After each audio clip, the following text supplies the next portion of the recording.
ओम गुरुर्ब्रह्मा गुरुर्विष्णु गुरुर्देवो महेश्वरा गुरुर्साक्षात् परब्रह्म तस्मै श्री गुरुवे नमः। अखंडमंडलाकारं व्याप्तं येन चराचरं तत्पदं दर्शितं येन तस्मै श्री गुरुवे नमः। नमस्कार, स्वागत है आपका आचार्य वाणी में। मैं आचार्य डॉक्टर विक्रमादित्य आपके साथ हूँ। आज का विषय हमारा है वृषभ राशि वालों के लिए ग्रह नक्षत्रों का योग। 18 तारीख बृहस्पति बुधवार का अवसर है, सप्तमी तिथि विद्यमान है इस दिन, और इस दिन ग्रह नक्षत्रों का योग आपके लिए ओवरऑल तरीके से यदि देखा जाए तो अच्छा ही दिखाई देता है। नेगेटिव नहीं कम दिखाई दे रहा है, पॉजिटिव ज़्यादा दिखाई दे रहा है। इस समय विशेष तौर पर बस हिम्मत विश्वास को दृढ़ करते हुए कार्य करने की ज़रूरत है। वृषभ राशि को ध्यान रखना चाहिए, नेगेटिव मत सोचना, सोच के जाओ, पॉजिटिव सोच के जाओ, और बिल्कुल काम पॉजिटिव होने के योग भी आपकी मेहनत के अनुसार है। जो आपके काम में जितनी मेहनत करोगे ना उतना लाभ प्राप्ति के योग अवश्य बनते दिखाई दे रहे हैं। शिव का ध्यान करो, सुबह सुबह शिव का ध्यान करके कार्य करने का प्रयास कीजिए, चीज़ें आपके लिए अच्छी बनती दिखाई दे रही है, पॉजिटिव रिजल्ट्स आने के योग बनते दिखाई दे रहे हैं। 19 तारीख का दिन ग्रह नक्षत्रों के दृष्टिकोण से बृहस्पतिवार का दिन है, और साथ साथ अष्टमी तिथि विद्यमान है उदया तिथि के रूप में। ग्रह नक्षत्र आपके लिए खास तौर पे एक इशारा कर रहे हैं कि हमको सावधानी के साथ कार्य करने की ज़रूरत है। लालच फंसा सकता है। पुरानी कहावत है कि लालच में दोनों गए, माया मिली न राम। इस बात का ध्यान रखिएगा। कहीं ना कहीं आपको कोई सब्ज बाग दिखा के, लालच दिखा के कोई ना कोई नए आदमियों से कहीं ना कहीं परेशानी होने के योग बन सकते हैं। जिनका कोई ठौर नहीं, ठिकाना नहीं, जानते नहीं, पूछते नहीं, उनके साथ कार्य करने से आपको बचना चाहिए। इस बात का ध्यान रखते हुए कार्य करना है। कोशिश करें दूध का दान करने का प्रयास करें, खीर का भोग मंदिर में लगाएं, भगवती का आशीर्वाद मिलेगा। बृहस्पतिवार का दिन है। केसर युक्त या विशेष तौर पर पीली जो भी चावल इत्यादि बनाकर भगवान को अर्पित करना, वो आपके लिए कल्याणकारी योग बनाएगा। 20 तारीख का दिन शुक्रवार का दिन है। नवमी तिथि इस दिन विद्यमान रहेगी ग्रह नक्षत्रों के दृष्टिकोण से, और ग्रहों का परिवर्तन का योग भी बनता दिखाई दे रहा है, जो आपके लिए खास तौर पर दिन बहुत अच्छा है, लेकिन अगले दिन से थोड़ा नुकसान होने के योग दिखाई देते हैं। शाम थोड़ी भारी दिखाई देती है। स्वास्थ्य का ध्यान रखते हुए ऐसा काम ना करें जिसमें बहुत ज़्यादा बियॉन्ड आपको शक्ति लगानी पड़े। स्वास्थ्य पर भारी पड़ सकता है, शाम को उसका रिजल्ट देखने को मिल सकता है, तो ध्यान रखें। धीरे धीरे काम करें, अपनी शक्ति को संचय रखने का प्रयास करें। स्वास्थ्य, मौसम थोड़ा गर्म हो रहा है, इसलिए स्वास्थ्य पर ध्यान रखने की जरूरत ज़्यादा रहेगी। हो सके तो महामृत्युंजय मंत्र का जप करें। नए कार्य आरंभ करने के लिए दिन अच्छा दिखाई देता है। तो अभी आपने ग्रहों का विभिन्न प्रभाव आपके जीवन में आपकी राशि के अनुसार से क्या रहेगा ये समझा। ऐसे में आषाढ़ के महीने में ग्रहों का जो परिवर्तन का योग बन रहा है वो भी आपको समझना चाहिए। इस आषाढ़ के महीने में ज्योतिष के दृष्टिकोण से यदि हम काल गणनाओं के अनुसार से देखें तो इसमें 5 बृहस्पतिवार का योग पड़ रहा है, और 5 बृहस्पतिवार का योग जो होता है वो विशेष तौर पर बड़ा शांत योग नहीं माना जाता। अहम की लड़ाई कई बार मैं बड़ा या मैं बड़ा इस प्रकार का स्थिति बनती रहती है, और इस अहम की लड़ाई में इस वक्त ग्रह योग का प्रभाव दिखाई देता है। शनि और मंगल का जिस प्रकार का प्रभाव परिवर्तन के अनुसार से बन रहा है वो युद्धकारक ग्रह बनता दिखाई दे रहा है। द्वेष का, संघर्ष का योग दिखाता है। इसके साथ साथ मंगल भी ग्रह परिवर्तन की तरफ गए। मंगल सिंह राशि में जब प्रवेश किए और साथ साथ केतु के साथ उन्होंने युति बनाई। ये युति भी विशेष तौर पर बाजार के अंदर तेजी का रुख लाती दिखाई दे रही है।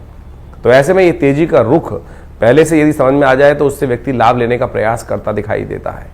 ग्रह नक्षत्र दृष्टिकोण से बाजार का रुख, हर चीज के रुख को हमें समझते हुए कार्य करने का प्रयास करना चाहिए। वहीं स्थिति एक और भी परिवर्तन के बन रही है। बृहस्पति अस्त हो गए हैं, और साथ साथ सूर्य का परिवर्तन जब होने का योग बन रहा है वो रविवार को बनता दिखाई दे रहा है, और उसके कारण से परिवार में और कई प्रकार से समाज के अंदर उथल पुथल होने के योग दिखाई देते हैं। आकाशीय क्षेत्र में विशेष तौर पर विस्फोट के योग बनते दिखाई दे रहे हैं ग्रह नक्षत्रों के दृष्टिकोण से।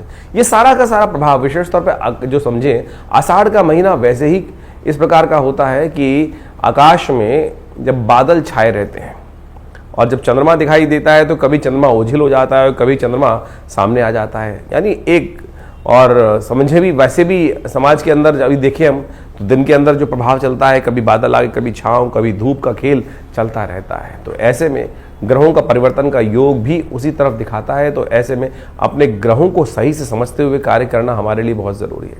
जो देश काल परिस्थिति में ग्रहों को समझकर कार्य करने का प्रयास करते हैं उनके जीवन में महत्वपूर्ण परिवर्तन आने के योग बन जाते हैं। देखिए, भगवान की आराधना ही हर ग्रह का निवारण है।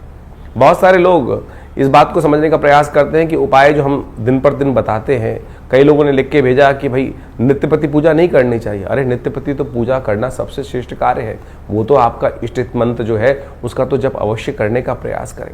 लेकिन कई विशेष मुहूर्त बनते हैं पौराणिक कालों में, पुरानी गणनाओं के अनुसार से, पुरानी कथाओं के अनुसार से कुछ दिनों का, कुछ विशेष योगों का विशेष महत्व बताया जाता है और उस विशेष महत्व में कुछ स्पेसिफिक जो मंत्र है, जो उपाय हैं, यदि उनको कर लिया जाए तो वो कई गुना अधिक प्रभाव दिखाई देते हैं। इसलिए मन की भ्रांति को हटाने का प्रयास करें। कारण और निवारण दो एक ऐसी चीजें हैं जिनको जानकर, जिनको समझकर हम अनेक प्रकार के जीवन के कष्टों को दूर कर सकते हैं।